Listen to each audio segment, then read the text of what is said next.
Hello दोस्तों, स्वागत है आपके अपने YouTube channel Target Civil Services में। तो दोस्तों आज है 3 जुलाई। 3 जुलाई से जितने भी करंट अफेयर्स के क्वेश्चन बनेंगे सारे क्वेश्चन को इस लेक्चर में डिस्कस करने वाले हैं। तो सबसे पहले हम देख लेते हैं जो कल क्वेश्चन आपसे पूछा था। क्वेश्चन है कि नफ्ताली बेनेट किस देश के नए प्रधानमंत्री बने हैं। तो ये बने हैं इजराइल के। करेक्ट आंसर क्या हो जाएगा यहाँ पे? ऑप्शन 2। और आप देख सकते हो दोस्तों, ये है नफ्ताली बेनेट जिन्हें हाल ही में इजराइल देश के नए प्रधानमंत्री के रूप में नियुक्त किया गया है। तो यहाँ पे दोस्तों बात हो रही है इजराइल की, तो इससे रिलेटेड कुछ पॉइंट देख लेते हैं। तो इजराइल एशिया महाद्वीप में स्थित है, जिसकी राजधानी जेरूसलम है और यहाँ की करेंसी इजरायली शेकेल है। बात करें इजराइल के प्रधानमंत्री की, तो ये कौन बन गए हैं? Naftali Bennett. और इजराइल के राष्ट्रपति है इसाक हरजोग। ये भी आपको याद रखना है। और दोस्तों काफ़ी बार एग्जाम में पूछा गया कि इजराइल की संसद का नाम क्या है। तो यहाँ की जो संसद है इसका नाम है नेसेट। ये आपको याद रखना है। अब स्टार्ट करते हैं दोस्तों कल के क्वेश्चन का रिवीजन। तो पहला क्वेश्चन है कि भारत में हर वर्ष 1 जुलाई को राष्ट्रीय चिकित्सा दिवस मनाया जाता है। इसकी शुरुआत कब हुई थी? तो इसकी शुरुआत की गई थी 1991 में। तो यहाँ पे करेक्ट आंसर हो जाएगा ऑप्शन 2। नेक्स्ट क्वेश्चन देख लेते हैं।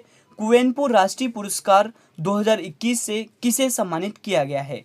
तो ये सम्मानित किया गया था राजेंद्र किशोर पांडा को। तो यहाँ पे राइट आंसर हो जाएगा दोस्तों ऑप्शन 4। चलते हैं नेक्स्ट क्वेश्चन की ओर। और दोस्तों अभी तक आपने हमारे लेक्चर को लाइक नहीं किया है तो लाइक कर दे, शेयर कर दे। अगर आप इस चैनल पर नए हो तो इसे सब्सक्राइब भी जरूर करें। और क्वेश्चन ऑफ द डे, जो भी क्वेश्चन ऑफ द डे रहता है इसका जवाब जरूर कमेंट में दे। नेक्स्ट क्वेश्चन है कि केंद्र सरकार ने हाल ही में आत्मनिर्भर भारत रोजगार योजना को कब तक के लिए बढ़ा दिया गया है? तो ये बढ़ा दिया है दोस्तों 31 मार्च 2022 तक के लिए। तो करेक्ट आंसर क्या हो जाएगा यहाँ पे? ऑप्शन 3। अगला क्वेश्चन है कि डोप प्रतिबंध पाने वाले पहली महिला क्रिकेटर कौन बनी है? तो ये बन गई है दोस्तों अंशुला राव। ये डोप प्रतिबंध पाने वाली पहली महिला क्रिकेटर बनी है, ये आपको याद रखना है। चलते हैं नेक्स्ट क्वेश्चन की ओर। आईसीसी पुरुष T20 विश्व कप 2021 का आयोजन कहाँ किया जाएगा? तो इसका आयोजन होने वाला है संयुक्त अरब अमीरात में। करेक्ट आंसर क्या हो जाएगा यहाँ पे? ऑप्शन 2। नेक्स्ट क्वेश्चन है कि भारतीय मूल के किस 12 वर्षीय छात्र को ब्रिटिश सरकार द्वारा प्रतिष्ठित 2021 द डायना अवार्ड से सम्मानित किया गया है? तो ये सम्मानित किया है किसको? राघव कृष्णा शेषाद्री सुमंत को। तो करेक्ट आंसर हो जाएगा यहाँ पे ऑप्शन 4। नेक्स्ट क्वेश्चन देख लेते हैं। 29 जून 2021 को ITO द्वारा जारी वैश्विक साइबर सुरक्षा सूचकांक 2020 में भारत कौन से स्थान पर है? 10वें स्थान पर। करेक्ट आंसर क्या हो जाएगा यहाँ पे? ऑप्शन 1। नेक्स्ट क्वेश्चन है कि हाल ही में CBI के विशेष निदेशक किसे नियुक्त किया गया है? तो ये नियुक्त किया है प्रवीण सिन्हा को। तो यहाँ पे करेक्ट आंसर क्या है? ऑप्शन 3। अगला क्वेश्चन है कि भारतीय वायुसेना के नए उप प्रमुख कौन बने हैं? तो ये बन गए हैं विवेक राम चौधरी। तो यहाँ पे राइट आंसर हो जाएगा दोस्तों ऑप्शन 3। और रिवीजन का लास्ट क्वेश्चन है कि प्रतिवर्ष अंतर्राष्ट्रीय क्षुद्र ग्रह दिवस कब मनाया जाता है? तो ये मनाया जाता है 30 जून को। तो यहाँ पे करेक्ट आंसर क्या हो जाएगा? ऑप्शन 2। अब स्टार्ट करते हैं दोस्तों आज के करंट अफेयर्स। तो आपके लिए पहला क्वेश्चन है कि हाल ही में जारी ग्लोबल स्टार्टअप इकोसिस्टम इंडेक्स 2021 में भारत कौन से स्थान पर रहा है? तो इस इंडेक्स में भारत रहा है 20वें स्थान पर। तो यहाँ पे करेक्ट आंसर क्या हो जाएगा? ऑप्शन 3। तो सबसे पहले हम यहाँ पे बात कर लेते हैं कि जो ग्लोबल स्टार्टअप इकोसिस्टम इंडेक्स है इसे जारी करने के आधार क्या होते हैं। तो पहला होता है स्टार्टअप संख्या, सेकेंड होता है इसकी गुणवत्ता मतलब क्वालिटी, और थर्ड होता है व्यापार करना कितना आसान है। मतलब इन 3 आधार पर इस इंडेक्स को जारी किया जाता है। तो यहाँ पे दोस्तों मैं आपको बता दूं कि जो ग्लोबल स्टार्टअप इकोसिस्टम इंडेक्स है इसमें पहले स्थान पर रहा है अमेरिका। पहले स्थान पर कौन रहा है? तो अमेरिका रहा है। और यहाँ पे इंडिया की बात करें तो इंडिया का जो स्थान है वो 20वां है। और अंतिम स्थान पर मतलब जो लास्ट नंबर पे रहा है दोस्तों वो इथोपिया है। तो याद रखना है आपको दोस्तों कि हाल ही में जारी ग्लोबल स्टार्टअप इकोसिस्टम इंडेक्स 2021 में भारत का जो स्थान है वो 20वां है। चलते हैं अब नेक्स्ट क्वेश्चन की ओर। क्वेश्चन है कि नीति आयोग के CEO का कार्यकाल जून 2022 तक के लिए बढ़ा दिया गया है। तो वर्तमान में जो CEO है वो कौन है? तो नीति आयोग के CEO है दोस्तों अमिताभ कांत। यहाँ पे करेक्ट आंसर क्या हो जाएगा? ऑप्शन 3। और आप देख सकते हो दोस्तों ये है अमिताभ कांत जिनका कार्यकाल 1 वर्ष के लिए बढ़ा दिया गया है। तो यहाँ पे सबसे पहले हम बात कर लेते हैं नीति आयोग की, जिसकी स्थापना 1 जनवरी 2015 को की गई थी।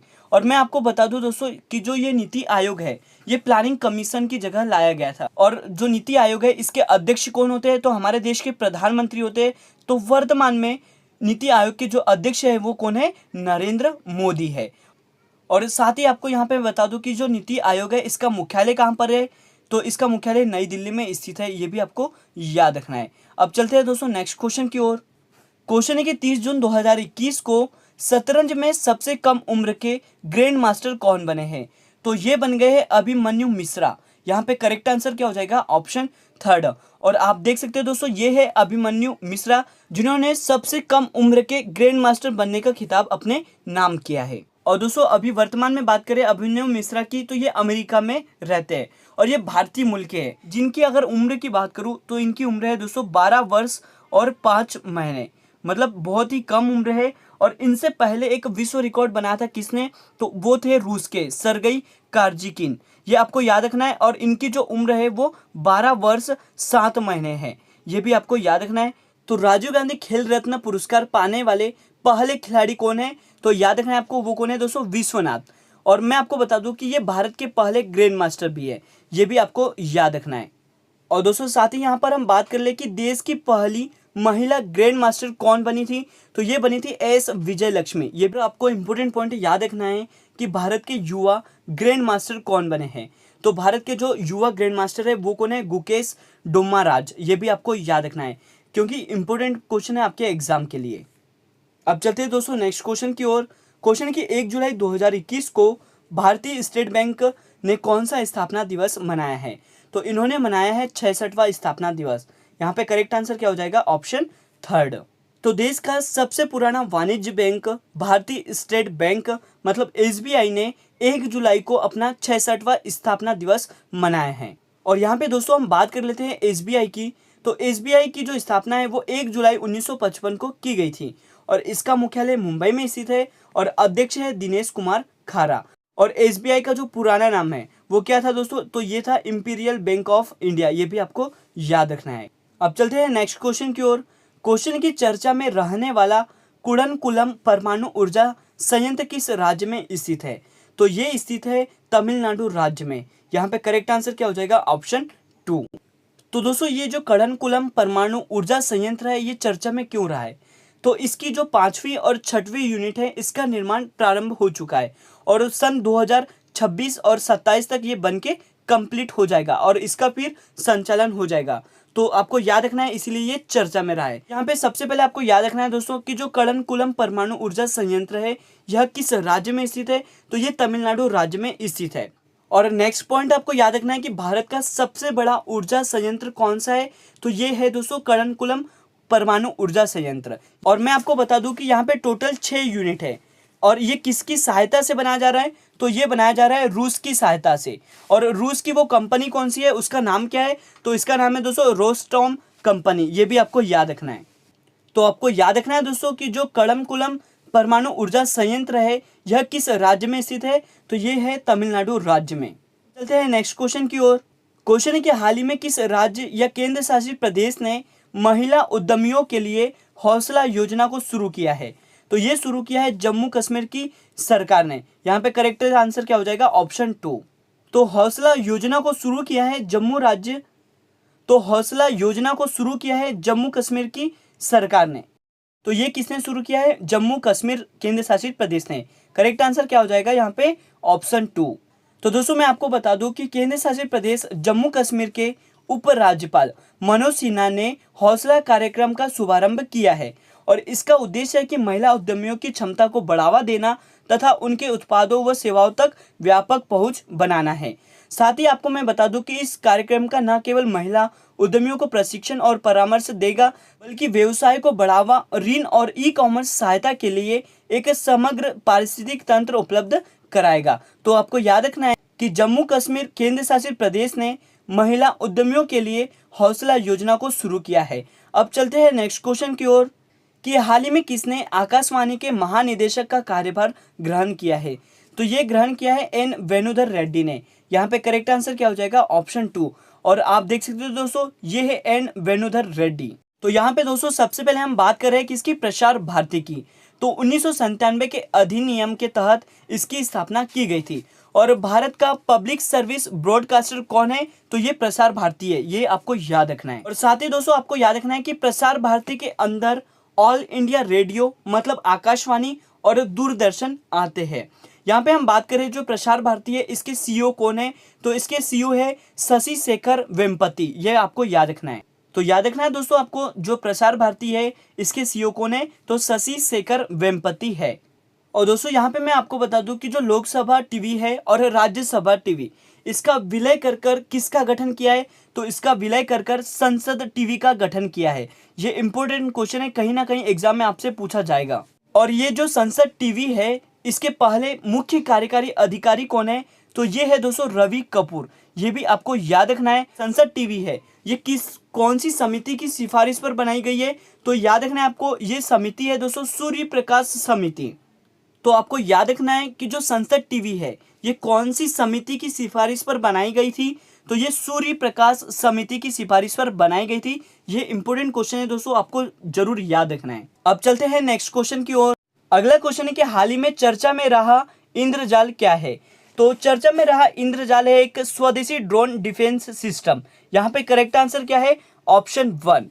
तो दोस्तों मैं आपको बता दूं कि जो इंद्रजाल है यह आखिरकार चर्चा में क्यों रहा है? तो जम्मू कश्मीर के एयरबेस पर हाल ही में एक ड्रोन हमला देखा गया था, तो इसीलिए चर्चा में रहा है इंद्रजाल। यहाँ पे मैं आपको बता दूं कि जो इंद्रजाल है यह स्वदेशी ड्रोन डिफेंस सिस्टम है।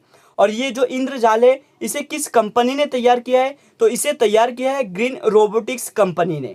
और मैं आपको बता दूं कि जो इंद्रजाल है इसकी जो क्षमता है, मतलब ये कितना एरिया कवर करेगा? तो ये 1000 से 2000 किलोमीटर स्क्वायर का ये एरिया कवर करेगा। तो दोस्तों याद रखना है आपको कि इंद्रजाल क्या है? तो यह एक स्वदेशी ड्रोन डिफेंस सिस्टम है। अगला क्वेश्चन है कि केंद्र सरकार ने किसानों को खेती और मौसम संबंधी जानकारी उपलब्ध कराने हेतु किस ऐप को लॉन्च किया है? तो ये ऐप है दोस्तों आत्मनिर्भर कृषि ऐप। यहाँ पे करेक्ट आंसर क्या हो जाएगा? ऑप्शन 2। तो दोस्तों यहाँ पे सबसे पहले हम बात कर लेते हैं ये आत्मनिर्भर कृषि ऐप का जो उद्देश्य है वो क्या है। तो इस ऐप के जरिए खेती की जानकारी और मौसम संबंधी जानकारी दी जाएगी। और यहाँ पे कुछ इंपोर्टेंट पॉइंट है कि इस ऐप को किस प्लेटफॉर्म के जरिए जारी किया है। ये जो प्लेटफॉर्म है ये कौन सा है? किसान मित्र प्लेटफॉर्म है। और सेकंड पॉइंट याद रखना है कि इस ऐप को कितने लैंग्वेज में जारी किया है। तो आपको मैं बता दूं इसे हिंदी, इंग्लिश और साथ ही 12 स्थानीय लैंग्वेज के रूप में जारी किया गया है। और यहाँ पे दोस्तों हम बात कर लेते हैं प्रधानमंत्री किसान योजना की, जिसकी शुरुआत 24 फरवरी 2019 गोरखपुर उत्तर प्रदेश से की गई थी। और ये जो प्रधानमंत्री किसान योजना है ये कृषक सम्मान निधि योजना का ही रूप है।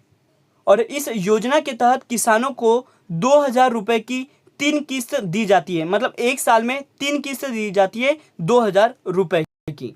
और प्रधानमंत्री किसान योजना में शीर्ष स्थान पर कौन सा शहर रहा था? तो ये रहा था अनंतपुर, जो कि आंध्र प्रदेश में स्थित है। क्योंकि जो आत्मनिर्भर कृषि ऐप है इसे केंद्र सरकार ने किसानों की खेती और मौसम संबंधी जानकारी उपलब्ध कराने हेतु लॉन्च किया है। अब देख लेते हैं दोस्तों आज का लास्ट क्वेश्चन कि विश्व बैंक ने हाल ही में किस राज्य के साल्ट कार्यक्रम के लिए $250 मिलियन ऋण की मंजूरी दी है?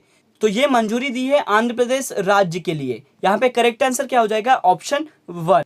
तो साल्ट कार्यक्रम को राज्य के सरकारी स्कूलों में मूलभूत शिक्षा में बदलाव के लिए शुरू किया गया है। यहाँ पे हम बात कर लेते हैं दोस्तों साल्ट की, मतलब supporting Andhra Pradesh learning transformation. और साथ ही दोस्तों यहाँ पर हम बात कर लेते हैं विश्व बैंक की, क्योंकि विश्व बैंक ने $250 मिलियन का ऋण दिया है किसे? आंध्र प्रदेश राज्य की सरकार को। तो विश्व बैंक की स्थापना 1945 में की गई थी और विश्व बैंक का जो मुख्यालय है वो वाशिंगटन डीसी अमेरिका में स्थित है। प्रेसिडेंट है वर्तमान में डेविड मालपस और एमडी और सीईओ कौन है? अंशुला कांत है। और साथ ही दोस्तों यहाँ पर हम बात करें चीफ इकोनॉमिस्ट की, तो ये कार्मेन रिनहार्ट है, ये भी आपको याद रखना है। और आज का जो क्वेश्चन ऑफ द डे है कि निम्न में से किस भारतीय को जून 2024 तक के लिए विश्व बैंक का शिक्षा सलाहकार नियुक्त किया गया है? इसका सही जवाब आपको देना है। तो दोस्तों आज का वीडियो लेक्चर यहीं पर एंड होता है। अगर ये वीडियो लेक्चर आपको अच्छा लगा हो तो इसे लाइक करें, शेयर करें। अगर आप इस चैनल पर नए हो तो इसे सब्सक्राइब भी जरूर करें। Thank you so much guys for watching this video.